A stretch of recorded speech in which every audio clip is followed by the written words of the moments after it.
जय माता रानी। भक्तगणों, स्वागत है आपका हमारे चैनल आत्मा की शांति में। आश्विन माह की शुक्ल पक्ष की 10वीं तिथि का बहुत ही खास महत्व है। विजयादशमी इसी दिन मनाया जाता है। विजयादशमी बुराई पर अच्छाई की जीत का उत्सव है। माना जाता है कि इस दिन आप जैसा करते हैं वैसा आप साल भर करते हैं। इसीलिए उस दिन कुछ खास बातों का ध्यान रखा जाए तो आपके जीवन में सुख, समृद्धि, धन धान्य बढ़ती है और सारे कष्टों से मुक्ति मिल सकती है। तो बिना देर किए शुरुआत करते हैं। आज हम 10 उपाय बताने जा रहे हैं जो कि आप विजयादशमी को कर सकते हैं, जिससे आपको धन की परेशानी, कारोबार में नुकसान या फिर किसी भी तरह की परेशानी हो उससे आपको अवश्य ही मुक्ति मिलेगी। साथ ही हम कुछ ऐसे नियम बताने जा रहे हैं जिसका उस दिन पालन करना चाहिए। विजया के दिन हमें अपने से बड़ों का आशीर्वाद लेना चाहिए। उस दिन बड़ों को प्रणाम करने से हमारे शरीर में सकारात्मक ऊर्जा का प्रवाह होता है। उस दिन सुबह की शुरुआत बड़े खुश मन से करिएगा। अपने से बड़ों का आशीर्वाद लें। उस दिन किसी का भी अपमान ना करें। हो सके तो उस दिन नए नए वस्त्र पहने, क्योंकि नए वस्त्र पहनते हैं तो हमारा मन उमंग से भर जाता है। उस दिन आप किसी को कुछ बांट सकते हैं, दे सकते हैं। उस दिन सुबह की शुरुआत नहा धोकर स्वच्छ साफ कपड़े पहनकर करें। उस दिन शांति जल लें। दुर्गा माँ की पूजा के बाद उनका जो जल कलश में होता है वो परिवार के हर एक सदस्य पे छिड़क दें। इससे परिवार का हर एक सदस्य का दिमाग शांत और स्थिर रहेगा।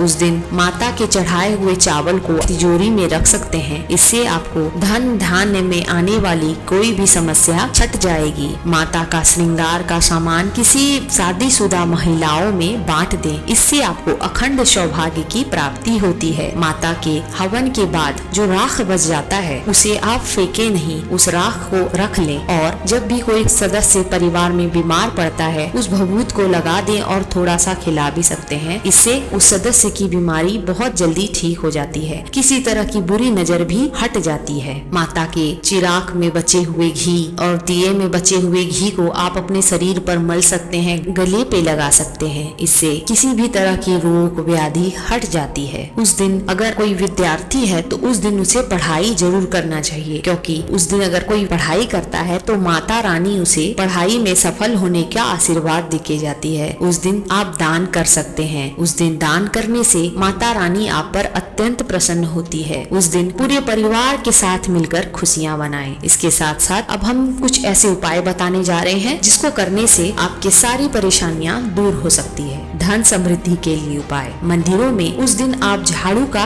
दान कर सकते हैं। इससे आपकी धन समृद्धि बढ़ती है और माता रानी बहुत प्रसन्न होती है। किसी को नौकरी नहीं मिल रही है और किसी को नौकरी या व्यापार में परेशानी हो रही है तो उस दिन माता का पूजन करने के वक्त आप 10 तरह के फल लेंगे। और ध्यान से सुनिएगा भक्तों, 10 तरह के फल जब आप चढ़ा रहे हैं देवी पर तो उस वक्त आप ओम विजयाय नमः, एक बार फिर से मैं कहती हूँ, ओम विजयाय नमः मंत्र का जाप करेंगे। ये उपाय मध्यम काल में शुभ मुहूर्त में ही करें। इससे निश्चित ही आपको हर क्षेत्र में विजय मिलेगी। श्री राम ने भी रावण को परास्त करने के बाद मध्य काल में देवी की पूजन की थी, कोर्ट कचहरी से मुक्ति के लिए। इस दिन अगर आप ये उपाय करते हैं तो किसी भी आदमी के जीवन में किसी तरह की कोर्ट कचहरी का चक्कर लगाना पड़ रहा है, बिना मतलब के वो परेशान हो रहे हैं, तो ये उपाय से उनकी ये समस्या दूर हो जाएगी। इस दिन आप सम्मी के पेड़ के नीचे शाम को दिया जलाएं। इससे आपको सौभाग्य की प्राप्ति होती है। इस दिन शुभता और विजय के लिए श्री राम ने रावण का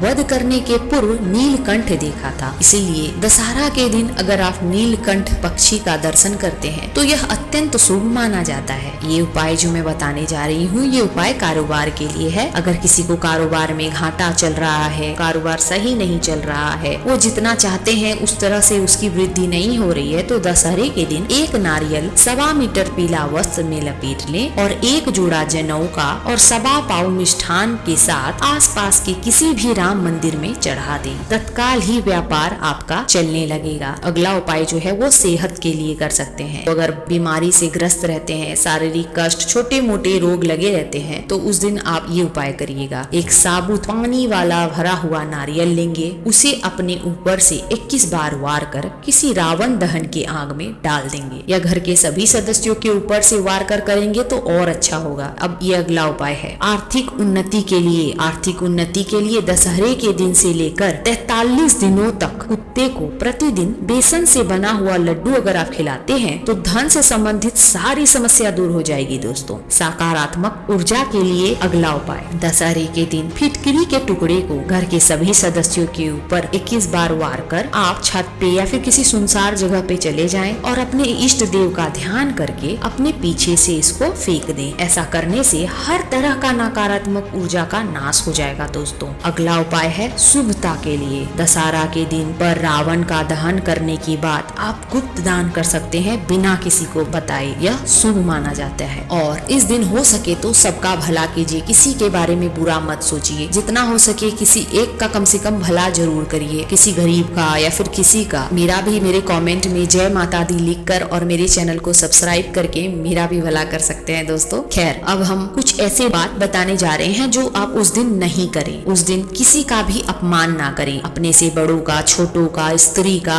उस दिन किसी को भी रुष्ट नहीं करना चाहिए, इससे माता लक्ष्मी रुष्ट हो जाती है। बुराई से दूर रहें, इस दिन भूल कर भी किसी व्यक्ति को नुकसान नहीं पहुंचाना चाहिए, पेड़ नहीं काटना चाहिए। दशहरे के दिन पेड़ काटना अशुभ माना जाता है। हत्या नहीं करनी चाहिए, इस दिन किसी भी जीव जंतु को हानि नहीं पहुंचाना चाहिए। दोस्तों, और झूठ और असत्य से दूरी रखें, किसी भी तरह की झूठ की बातों में शामिल नहीं हो। ऐसा करने से माता रानी आपसे क्रुद्ध हो सकती है। ये थी 10 उपाय और कुछ ऐसे सावधानियां जो आप कर सकते हैं, इससे आपके जीवन में खुशहाली और शुभता आएगी। आशा करते हैं कि यह वीडियो आपको अच्छी लगी है। यदि पसंद आई है तो हमारे चैनल को लाइक, शेयर और सब्सक्राइब जरूर करें।